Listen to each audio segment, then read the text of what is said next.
Hello guys, what's up? I am GojiFan98 and welcome back for another new video for today. Today I'm going to continue on for the next episode of GojiFan98's Gamera-A-Thon. Today we'll take a look at the 11th entrance in the Gamera franchise and the third chapter and the final entry of the Heisei Gamera trilogy with Gamera 3 Revenge of Iris, which is my all-time favorite movie and I always love this film so much. So, Gamera 3 Revenge of Iris. What can I say about this? There's a lot of history we're going to discuss about. After Gamera 2 was a successful at the box office, Daiei and Shusuke Kaneko decided to come up with making another installment in the movie. Was going to take them 3 years to working on it. Well, come up with the idea for 3 years. Before we have Gamera 3 Revenge of Iris, there's one of the ideas that I heard that there was supposed to be meant to be as Gamera 3, Gamera vs. Godzilla, but that never happened because Toho has already begun working on to revival the Godzilla franchise due to the 1998 American film became hatred by fans and critics when it came out. So, Shusuke Kaneko and his crew were brought back to help this project one more time for the final installment of the Heisei Gamera trilogy. So, we have Akira Ohashi, who previously portrayed Gamera in the last movie. He plays Trauma Gamera, who appears in the flashback sequence in the movie, including he plays a main villain in the film, Iris.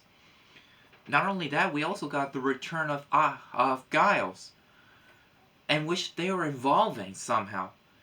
If you guys remember, in the last movie, when Gamera absorbed all the amounts of energy from Nama's energy, but what Gamera don't know, it involving Gyaos into a Hyper Gyaos.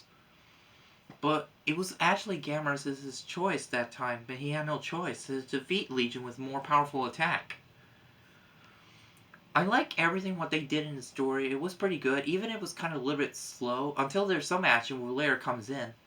But there's one thing I don't like in the movie. It's each time when the monsters are coming, the camera was kind of shaking, like there was a heavy footstep. That's one thing I hate about it. I always hate when the camera gets shaking when the monsters are coming your way.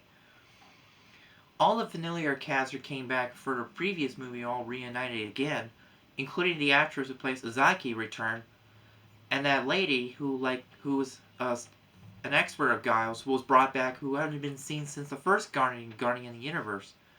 And the Osako character who hadn't been seen since he made a small appearance in Attack of Legion in the last movie. Well, he explained it when he was in Hokkaido, wanted to work in the farm, but it took him a long, hard job, so he couldn't do it. So he works as a bar for a night watch. He thinks all the monsters are following him. But that's not true. The monster could appear out of nowhere sometime. Kawatani did an amazing job for composing the movie once more, and he made it look very scarier. And one thing that really scares me about what Iris did to all those people, by sucking the life out of them. And it reminds me of a mummy, like from the Return of Godzilla, where the crew of Yahata were killed off-screen by Shakiras.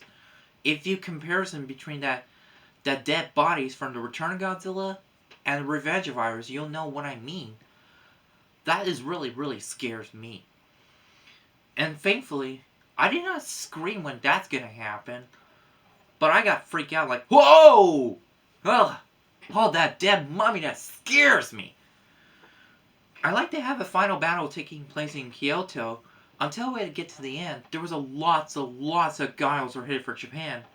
Leaving the military who temporarily wanted to fight against Gamera again, and they decided to go in to help him to fight against all swarms of Gyaos. There's no tell how many of these things are. There are like over hundreds or over thousands of Gyaos. Like there are armies. Now, here's what I know from this book here, for the Big Book of the Japanese Giant Monster Movies, Volume 2. I'll tell you something about... Here's a little bit fun trivia about this movie. An on-film and post-credit sequence would have been revealed Gamera Battle of Gyaos in the future devoid of humanity. However, Shusuke Kaneko disliked the idea, and he goes like, nah, let's not use that.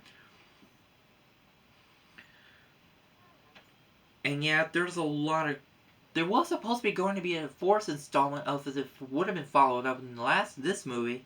According to Kaneko himself, if this movie would have managed to reach a gross about 10 billion yen if it was originally hoped for, but it never happened. There was the fan-made sequel to this one called Gamera-A-Thon, Truth, which actually came up, continuation of the story, with the same actor who plays Osako return, and nothing else. But that fan film was apparently lost, and hadn't been found yet. So that's for my conclude for my review of Gamera 3 Revenge of Iris. Thank you so much for watching, you guys, and I'll always stay with you fans. And stay tuned to next episode, our review, Gamera the Brave, will be the final episode of GojiFan98's Gamera-A-Thon. Thanks for that, and I will always stay with you fans and Gamera fans, and GojiFan99 will always be for more and do more videos in the future. So yeah, so stay with you fans and Gamera fans. Sayonara, my friends. Bye!